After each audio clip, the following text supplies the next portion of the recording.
Today we're going to talk about covering law enforcement and public safety. These are stories about crimes, accidents, and fires. Law and order stories spark our curiosity, touch a nerve, and raise questions in our minds. Could it happen to me? Do I personally know anyone involved? How can I not be a victim? Access to public records is key. You have access to the daily police log, aka the blotter, but it might be more difficult to get a copy of the crime report written by the arresting officer because it might jeopardize the investigation. The California Public Records Act of 1968 specifies what information can be released to the public and what information can't be released. The Clery Act, named for a 19-year-old student who was raped and murdered in her dorm in Pennsylvania in 1986, requires colleges that get federal financial aid money to publish an annual reporting of the past 3 years of crime stats on campus. A federal law called the Buckley Amendment gives colleges the ability to withhold names on crime reports. Be very careful with the word alleged. Some reporters think they will be safe if they include the word alleged before the crime, but they could still be sued for libel. Wrong. Jones allegedly robbed the bookstore. Right? Campus police alleged that Jones robbed the bookstore. Also, be careful with accused. A person is accused of, not with, a crime. Wrong. Accused bookstore robber John Jones. This convicts him. Right. John Jones, accused of the bookstore robbery. There are many ways to get information on LAPD incidents. Call Media Relations, open 4 a.m. to 12:30 a.m. Call the local division. Check Twitter. Check their website. Listen to the scanner. Go to the scene.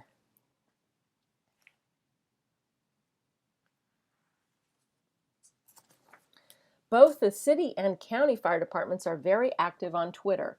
Note that the LA City Fire Department serves the city of LA, including the San Fernando Valley.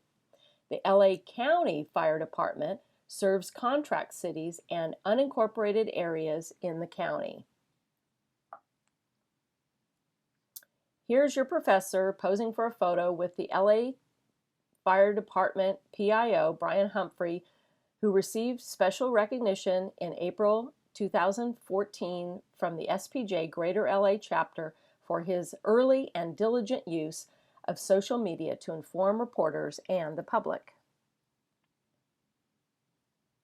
Reporters need to know the difference between a burglary and a robbery, a murder and manslaughter. Burglary is a crime of either entering a building as a trespasser with the intention of committing theft, rape, grievous bodily harm, or damage, or having entered as a trespasser of committing one or more of these offenses.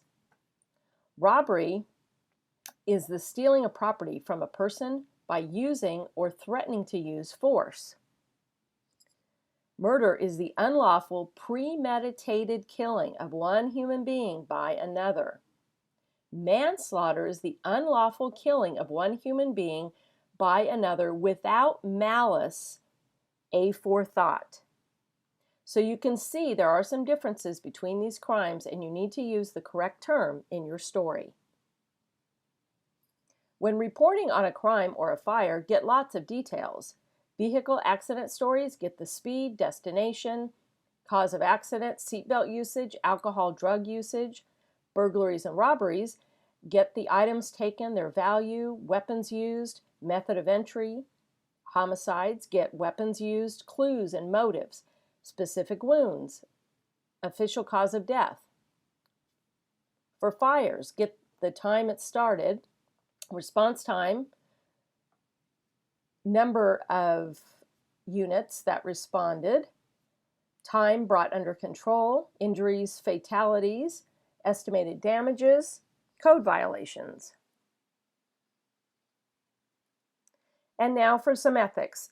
Although there is no law to prevent it, most media outlets do not publish the name of rape victims or juvenile suspects. Remember that the accused person is innocent until proven guilty. Just because someone is accused of something doesn't mean he or she did it. Let the jury or the judge decide. In summary, cop stories are important to readers. Access to public records is crucial for reporters. Be careful with accusations and the word alleged. Know what public agency to call to get the information. Be prepared to go to the scene of a crime, accident, or fire. The accused are innocent until proven guilty. Thank you for listening. As always, please let me know if you have any questions.